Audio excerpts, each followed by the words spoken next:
Welcome to Mind Shift Power Podcast, a show for teenagers and the adults who work with them, where we have raw and honest conversations. I'm your host, Fatima Bey, the Mind Shifter. And welcome, everyone. Today we have with us Sara Deacon, the adulting coach. She is out of Wisconsin. Something I really love about her is that she keeps it real. So today we're going to be talking about, the title is I Don't Want to Go to College. We're going to talk about what the other alternatives are to college and how we should be thinking about them. So Sara, how are you today? I'm great, Fatima. I'm really glad to be here. And I'm glad to talk to you. You're a joy to talk to. So tell us, you're an adulting coach. What the heck is an adulting coach?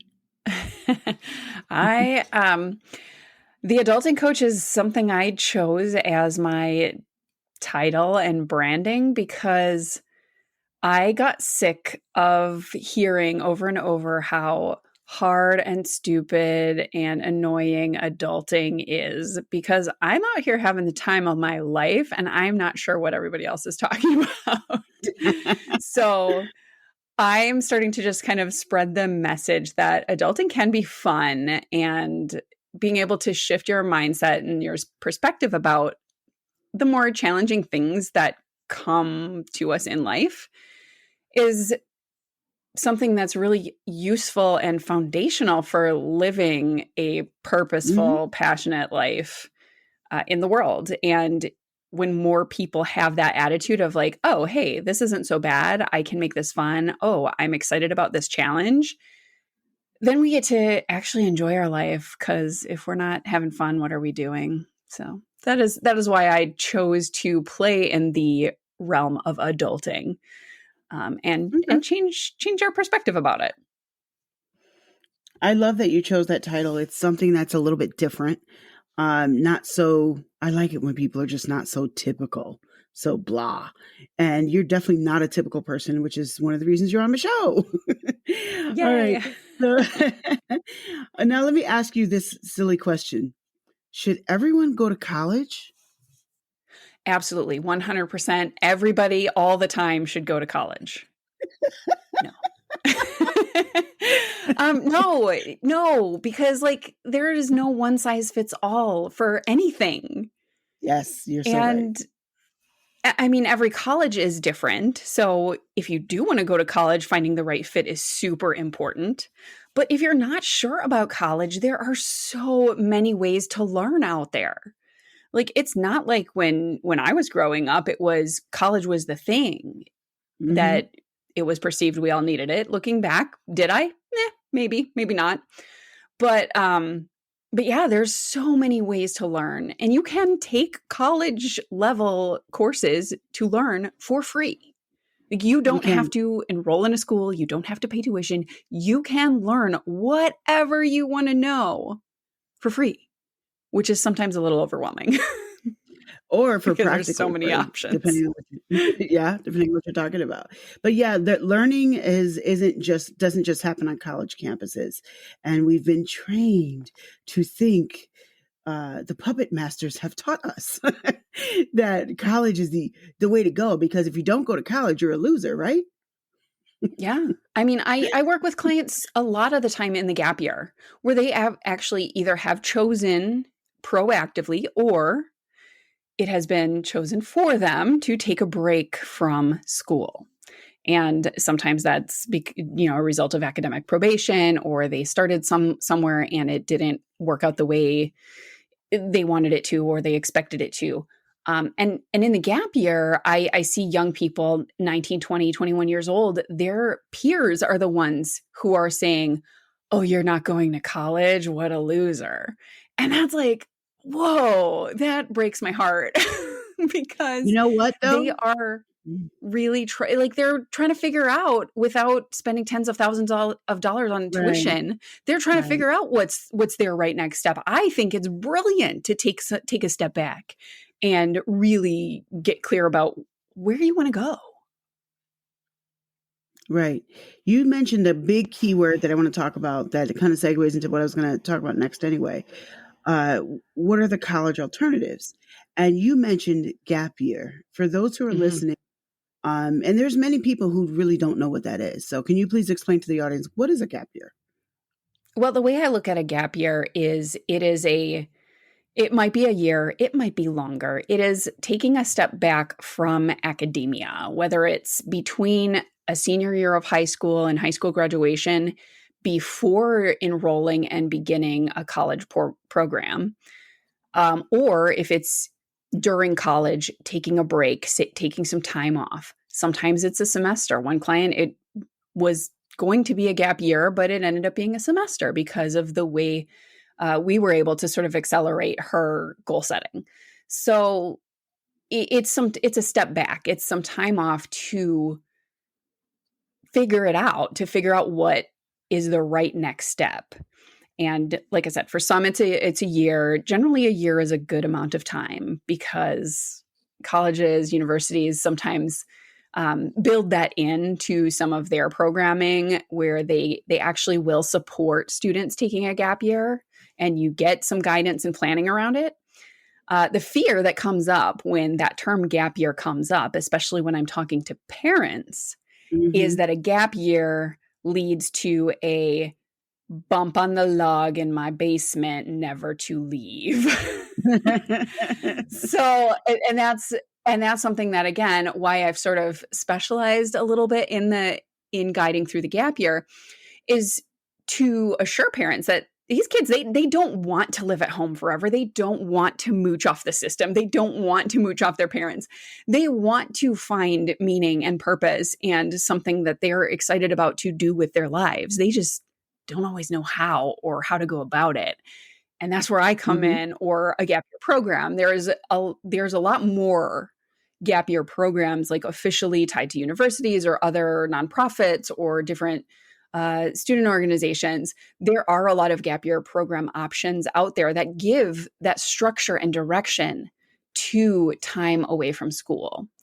Because that's a lot of times when kids do go to college or start working after high school, it is I have freedom, I have a job, or I have, my needs are all still met, but they just kind of go off the rails and don't really know what what responsibility really looks like and how to take Hmm. control of the sudden freedom that they have because they've been structured for 12 years of school, Right. Right.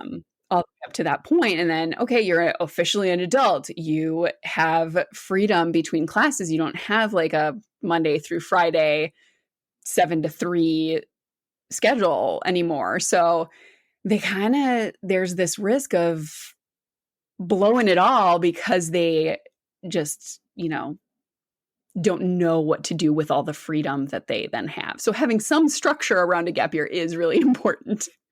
Yes, and I think to kind of piggyback off a little bit of what you just said, that's a key thing that I see happen a lot, and I know other adults listening see it happen, and I even know some college students and teenagers that have seen it happen to other people. Mhm. Your structure, you have this structure for 12 years of schooling. You're in 12th grade, now you're graduating, and now you're just going off to college. Okay, you're an adult now. Bye. And it's like if you haven't been trained for that, you are more likely to screw it up because you don't know what you're doing. You don't know what you want. If you have been trained, you know what you want. Awesome. Then you probably will do well. But a lot of people don't do that, and that's why I think I do believe in gap year programs.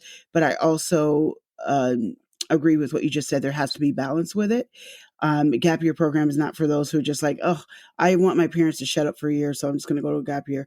Gap year program is genuinely for you to figure things out if you haven't already. Because if you haven't, you're going to be one of those people that go to college, and you're going to get a degree that you never use and don't care about, or go and study something that you absolutely freaking hate. And a gap year program can help you avoid all of that. It's not guaranteed for anybody, but it does Yeah. increase the likelihood that you're going to be more successful. So, besides gap year programs, and there are programs out there for you. For those of you who are listening, there are gap year programs out there in America, all over America, actually. But what are the other college alternatives that people should be considering? Yeah, there's probably more than I will even talk about on this episode. But I mean, the other, big option is going right into the workforce. Like get a job at a bank or a car dealership or a relatives company or something, just get a job. Like that's totally valid option. And ideally you'll want to maybe start at an entry level position in a field where you have some interest in, pursuing and growing and learning. Um, but even if you just work at Costco or a food service restaurant, waiting tables, whatever it is, like if you go into the workforce, you're still learning valuable skills. You're learning to interact with people, and those are all transferable to the kind of career type jobs that you can have in the future, even if you're just kind of starting out and you're not sure where you want to end up. That's okay. Mhm. Get a job, work full time, and people, man, I am a small business owner and I am in many small business communities who are like, we can't find good people. We would love to train, mentor young people in this field. So Yeah. Yeah. go So seek out small business owners and see where they're willing to meet you without a college degree, because a lot of us we understand that college is not the be all end all. If you have the it skills, really, yeah. if you have the attitude and the hunger and the desire to learn, we can train you on the skills. We can set you up with the courses that you need to do the Microsoft suite or whatever it is that you need to do. So, There are um, a lot more small businesses out there that do that than I think people realize. So I'm glad that you brought yeah, that for up. sure. I know someone who started off at a collection agency just as a collector. Mhm. This Yeah. is years ago. Start and ended up being the assistant VP of the company, and they were a Fortune 500 company. Mhm. So I think it was Fortune 500 or somewhere up on one of those lists because there's more than just that list. But they were on the big. They were a big deal on Wall Street. So she ended up moving up, there, and she just started off as an employee. So Right. you know, Right. And there are so many ways to connect to what you're doing and find the bigger purpose and meaning in it. Even if you are flipping burgers or telemarketing or collection agent, there are aspects to a job that you can connect with and find fun in.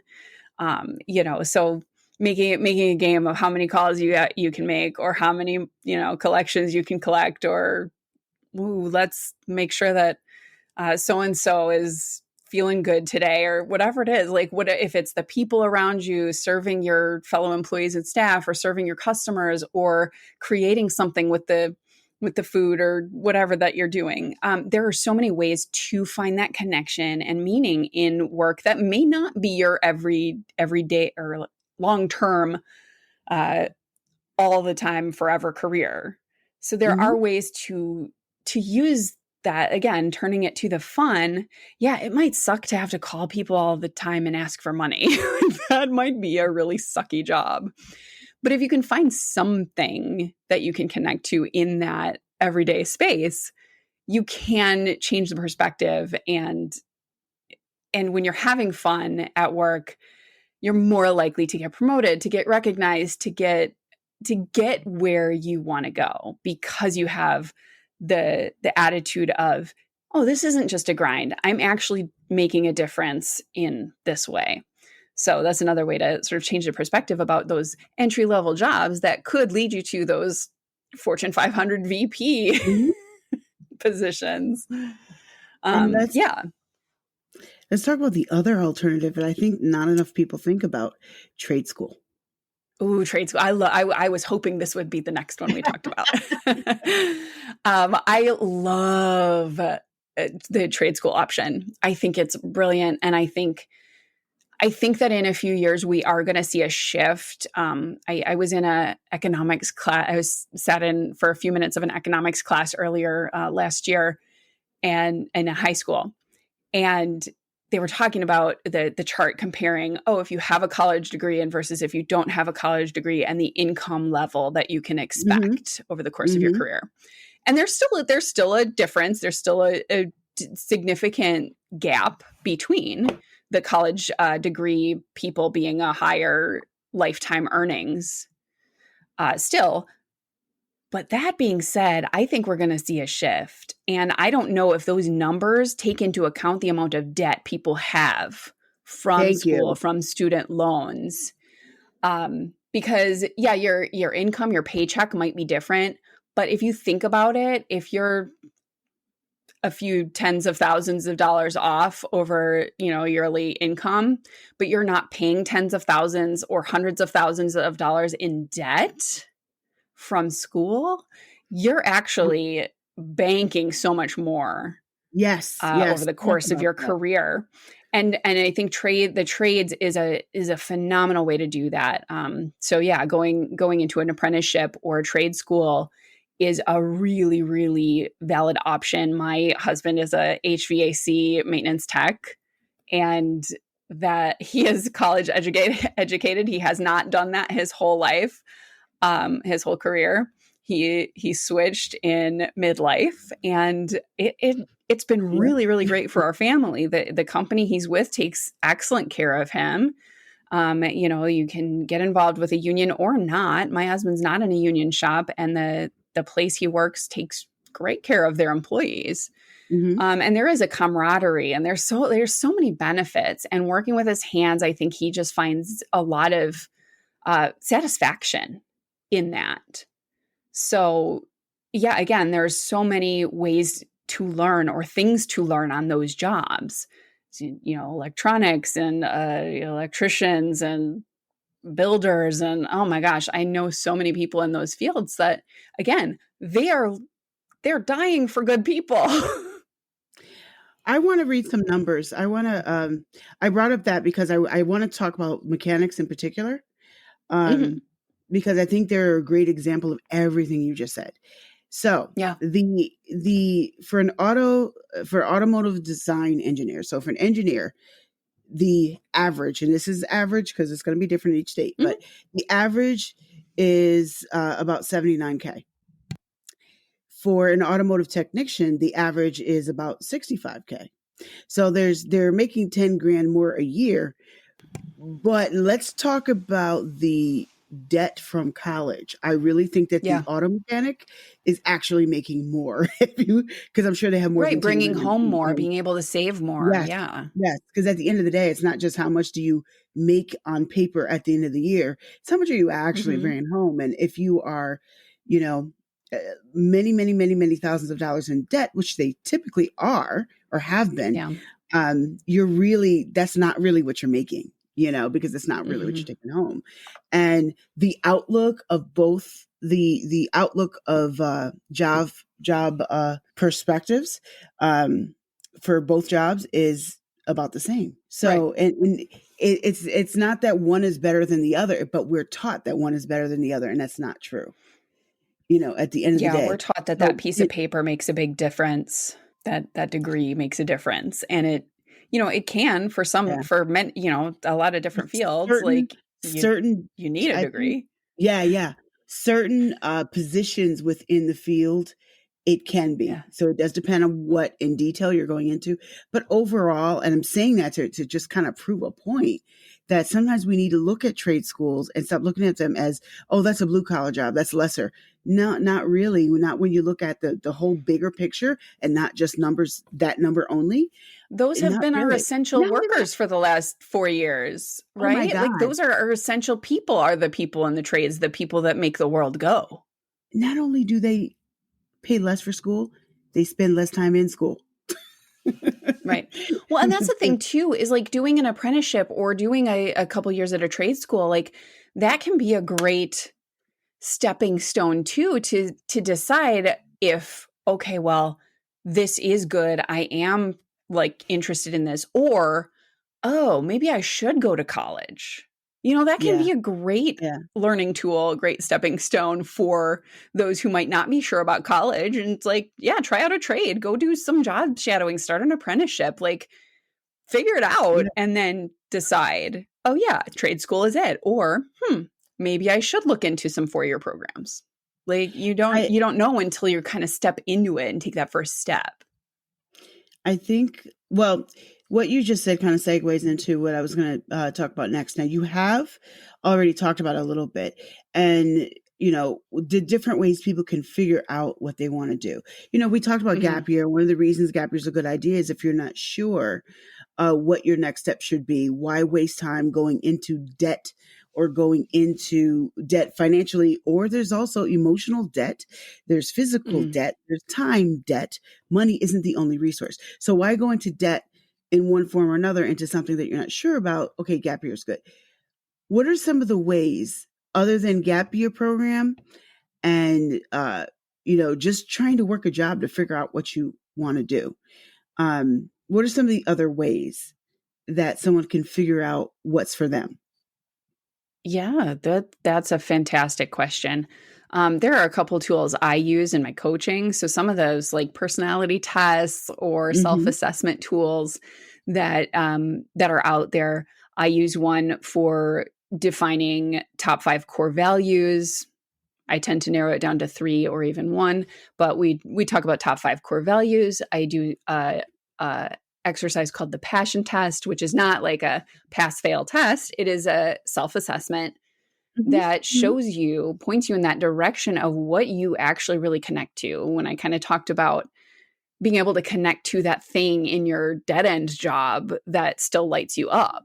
Like, well, maybe you're a people person, maybe you're a leader. I had a client, Right. a young man who was in sports in high school, and I would ask him, like, well, how did the game go, and how did this tournament go? What were you most proud of yourself for doing? Again, no expectation of what the answer was. It was like, okay, well, I hit the ball a certain way, or did scored a X number of points. It was sort of maybe like something you would expect them to say. But what he said was, well, I really liked how I rallied my team when we needed Mm. to level up. I was like, Okay. oh, interesting. And the trajectory that he was on was taking a path into college, a higher education, in a field that, to me, I don't know much about data science, but it doesn't seem like it's a very people centric day-to-day job. So Mhm. Mhm. there's strengths. There were strengths there in that data and numbers and logic, logic side of things. But working with him, I'm like, please make sure that you are looking at their leadership opportunities, their, Yeah. you know, business, team building, project management, something where you can maybe step into a role where you get to rally the people, because that is something he valued about his Right. own Right. performance, right? So that's where things like that come in, is doing that self-evaluation, that reflective feedback. What did I really like about this experience, whether it's a class or a speech or a job shadow experience? What did I like about how I performed or how I fit? And then Mhm. what would I do to change it? What would I do differently if I had it to do over again? So that's just a little bit of self evaluation feedback after the fact. And I think, with the amount of distractions and uh, addictions to screens and things like that, we don't always take the time to sit with our own selves and say, Mhm. did I really like that? Or is that someone else's voice telling me, oh, that was awesome? So that's why it's important to have some sort of outside something that can nudge you to ask yourself those questions, so that you can get to the heart of, like, what do I value? What do I like? The one thing I'm going to pull out of what you said is, and I'm talking to the audience right now. Listen, take some self-assessment, like Sarah said, but look at the principles behind your passions, not just the Mm-hmm. details. So you might like sports, but what you really like about sports is the fact that you can, as Sarah said, rally up your team. That's a leadership role. That's a coaching role, Mm-hmm. really. And Yeah. look at the principle behind what you're passionate about. Well, I like working over at that center. Why do you like working at that center? Because I get to counsel youth. I get to talk to Mm-hmm. youth and help them figure out their lives. So maybe counseling is good for you. Maybe you should look into therapy. Look at the principles behind what excites you. And if you get someone like myself or Sarah, we can help you to figure that out. Get to figure out the principles behind, because everything else is just details. You can take that principle, that passion, that principle that you have that passion for, and apply it to many things. And sometimes you just don't even realize what you have a passion for until you do it. I'm always bringing up the fact that I do wedding gowns, and yes, I'm doing it again. So I do wedding gowns. I make and design wedding gowns, right? And I'm a master seamstress. But I wouldn't be so if I hadn't worked at a bridal shop first. I never in a million years knew that I had the passion for the bridal industry that I do, the passion for helping people to look pretty and getting their dresses. I would not have known that if I hadn't first worked at a bridal shop. And then I got promoted to alteration manager. And then from there, it said, okay, I want to start my own business. I'm going to sew wedding gowns because, hey, I can. And there's not a lot of people who can do it, so why not? And then I found out, oh my God, I have a passion for heirloom wedding gowns. All of those things came from experiences. They weren't plans. They were experiences that opened up something for me. And my point in saying all of that to I'm talking to you audience right now, the listeners, my point in saying all of that is that can be true for you too. As Sarah said earlier, try something. And if you don't like it, fine, move on, do something else. But try it until you find something that you're like, oh my God, I love this. Now, how can I move up in this, or how can I do more with this and make what I want to make doing this thing? I just want to add that in there. Yeah, I've heard a quote: "Clarity comes from action." Yeah. So sometimes if you're not sure what to do, do something. But Yeah, another thing is yeah. actually do ask yourself, what do I really want? Yeah. And am I doing this because somebody told me I should? Or Right. do I really want it? Does it really light me up? And I Mhm. find that a very threatening question when somebody asks me that question, because we don't, even as a coach, I don't always take the time to decide this is what I want. And then that one for one step further, actually asking for what I want. So we're not going to get what we want if we don't ask for it. We're not going to be able to ask for what we want if we don't know. So it steps back from there. And so sometimes clarity comes from action. Sometimes it comes from asking. So we're going to hammer that a little bit. I actually think, I'm glad that you put it that way, because I actually think both are equally important. We don't live on an island by ourselves. It's important that we ask questions, but it's also important that we don't just ask questions and we put action to figure things out. You're not going to figure things out by looking at a screen. Honestly, you're really not, or a chalkboard, or just staring at somebody. You're going to figure it out by asking questions and then doing stuff. That's how we figure out just about everything in life, not just careers. Yep. Now, Well said. Sarah, how can people find you? People can find me on my website. That's probably the best way to do it. It's saradeacon.com. Very simple. And there's a fun quiz right on the website, and you can directly go to it at saradeacon.com/quiz, but there'll be a pop-up, and it's the what's your adulting score quiz. So you can do a self-evaluation right on the website. It's a real quick, fun little quiz that gets you thinking about the things that might be less fun or more fun about adulting, and how you're doing, how you're measuring up. So Sara Deacon, SARA, no H, saradeacon.com. And that, I assume, will be in your show notes. Absolutely. Yep. To find me. And I'm also all over social media at Sara Deacon Coach. And she is. You should follow her because she's kind of funny. I like to play. I like to, if I'm not having fun, then by me saying adulting is fun, you're not going to believe me if I'm not having any fun. You're right. You're absolutely right. You're absolutely right. Well, Sarah, it's been so much fun to talk to you on and off air. And I thank you for coming on today. Yeah, thank you so much for having me. And now for a mind-shifting moment. I want to take a moment and just talk to some of the adults who are listening to this episode. You may have made a career choice a long time ago that you're now stuck in, or you feel stuck in. I want you to go back and listen to this episode again, and start applying the principles of what we talked about to yourself. It is never too late to start a new career. Now, you may have to work while you go back to school, or while you take classes, or while you educate yourself on whatever your topic is. But it's never too late to make that change that you now realize you should have made a long time ago. Are you in the right career? Just something to think about. Thank you for listening to Mindshift Power Podcast. Please like and subscribe to my YouTube channel at The Mindshifter. If you have any comments, topic suggestions, or would like to be a guest on the show, please visit fatimabay.com/podcast. Remember, there's power in shifting your thinking. Tune in for next week.